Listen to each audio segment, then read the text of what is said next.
ഈ വഴി അന്വേഷിക്കാൻ പോയവൻ എവിടെ പോയി? ചത്ത മത്തായിച്ചേട്ടാ, ഗോപാലകൃഷ്ണ, മത്തായിച്ചേട്ടൻ ഞാൻ കണ്ട്. ഗോപാലകൃഷ്ണൻ ഞാൻ കണ്ടാ. കണ്ടെങ്കി കിടന്ന് ചാടന എന്തിനാ? അങ്ങോട്ട് പോയാ പോരെ? അതല്ല മത്തായിച്ചേട്ടാ, ഞാൻ അവളെ കണ്ടു. നമ്മുടെ മീരെ. ആ, ഞാൻ അവളെ നേരിട്ട് കണ്ട്. അതെങ്ങനെ ചത്തുപോയ മീരെ നീ നേരിട്ട് കാണുന്നു? എടാ, അവള് ചത്തിട്ടില്ലടാ, അവള് ജീവിച്ചിരിപ്പുണ്ട്. നിനക്ക് തലയ്ക്ക് ഭ്രാന്താ? എന്റെ മത്തായിച്ചേട്ടാ, സത്യമായിട്ടും അവള് ചത്തിട്ടില്ലെന്ന്. ഞാൻ അവളെ മീരെന്ന് വിളിച്ചപ്പോ തിരിഞ്ഞു നോക്കി, എന്നിട്ട് ഒറ്റ ഓട്ടം. ഞാൻ അവളെയും കണ്ട്, അവൾ എന്നെയും കണ്ട്. അവളുടെ പിന്നാലെ പോയി അവള് നിൽക്കുന്ന സ്ഥലവും കണ്ടുപിടിച്ചിട്ട് ഞാൻ ഇപ്പൊ ഇങ്ങോട്ട് വരുന്നത്. വാ, വേഗം വാ, കാണിച്ചു തരാം, വാ.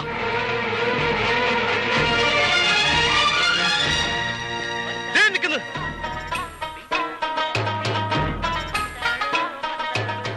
കണ്ടാ, അവളാണ് നമ്മുടെ മീരേത്. ഏത്? ആ കന്യാസ്ത്രീയാ? കന്യാസ്ത്രീ അല്ല മത്തായിച്ചേട്ടാ, അതൊരു മുസ്ലിം സ്ത്രീയാ. ഇവന്റെ തലയ്ക്ക് ഓളമാണ്. മത്തായിച്ചേട്ടൻ വന്നേ. നീ നിക്ക്, അത് അവളാണല്ലോ, ഞാൻ കാണിച്ചു തരാം. ബാലകൃഷ്ണ, ഞാൻ കണ്ടതല്ലേ, നിങ്ങൾ വാ, ഇങ്ങോട്ട് വാ.